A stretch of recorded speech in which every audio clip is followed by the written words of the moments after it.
सीमा पर लगातार तनाव बढ़ा रहे चीन का भारत ने डटकर मुकाबला करने की तैयारी की है। बिना किसी दबाव में आए चीन की हर पैंतरेबाजी को नाकाम बनाया जाएगा। सेना को सीमा पर चल रहे निर्माण कार्य को जारी रखने का निर्देश दिया गया है।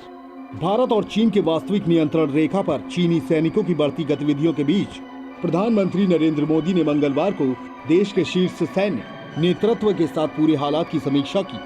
समीक्षा बैठक में राष्ट्रीय सुरक्षा सलाहकार Ajit Doval, chief of defence staff general Bipin Rawat व तीनों सेनाओं के प्रमुख मौजूद रहे। प्रधानमंत्री की तरफ से बुलाई गई इस तरह की पहली बैठक से यह साफ हो गया है कि सैन्य बल के सहारे दबाव बनाने की चीन की रणनीति को नाकाम किया जाएगा। साथ ही इससे यह भी पता चलता है कि दोनों देशों के राजनीतिक नेतृत्व की तरफ से मौजूदा तनाव पर अभी तक कोई टिप्पणी नहीं किए जाने के बावजूद सीमा पर हालात बिगड़ रहे हैं। प्रधानमंत्री नरेंद्र मोदी के साथ हुई समीक्षा बैठक में रक्षा मंत्री राजनाथ सिंह, राष्ट्रीय सुरक्षा सलाहकार Ajit Doval, chief of defence staff general Bipin Rawat, सेना प्रमुख मनोज मुकुंद नरवाने, वायुसेना प्रमुख air chief marshal RKS Bhadauria और नौसेना प्रमुख एडमिरल करमबीर सिंह शामिल हुए।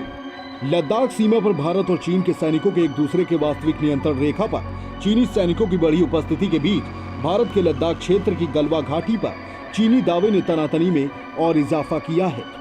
उधर उत्तराखंड, हिमाचल प्रदेश के साथ चीन से जुड़े हर्षिल सेक्टर में भी चीनी सैनिकों की गतिविधियां बढ़ने की खबरें आ रही हैं।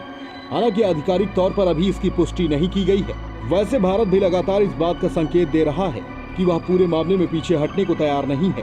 भारतीय सैन्य सूत्रों ने यह स्पष्ट किया है कि चीन के ऐतराज के बावजूद सीमावर्ती क्षेत्रों में सड़कों व दूसरे निर्माण कार्य को जारी रखा जाएगा। लद्दाख सीमा के निकट भारतीय क्षेत्र में सड़कों और दूसरे आधारभूत ढांचों के निर्माण को रोकने के मकसद से चीनी सेना ने सीमा का अतिक्रमण कर तनातनी बढ़ाई है।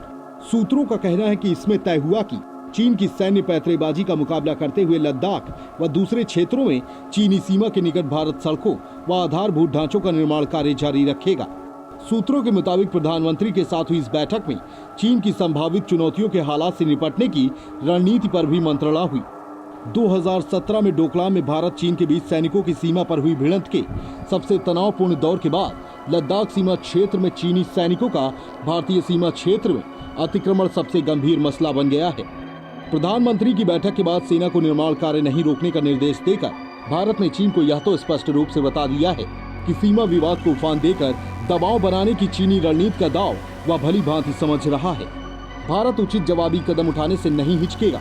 चीन ने भारत के निर्माण कार्यों में अड़ंगा लगाने की नीयत से ही लद्दाख क्षेत्र में सैन्य अतिक्रमण किया है और भारतीय सेना चीनी सैनिकों के साथ आमने सामने की स्थिति में पूरी मजबूती से डटी है।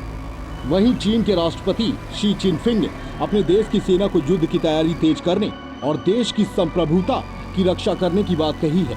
मौजूदा संसदीय सत्र के दौरान मंगलवार को सेना और सशस्त्र पुलिस के एक संयुक्त दल को संबोधित करते हुए चिनफिंग ने कहा कि आप कठिनतम स्थितियों को ध्यान में रखते हुए अपनी तैयारी करें और जटिल स्थितियों का सामना करते हुए देश की रक्षा करें। भारत चीन के बीच सीमा पर तनातनी के बीच चिनफिंग के इस संबोधन से तनाव और बढ़ने के आसार बन गए हैं।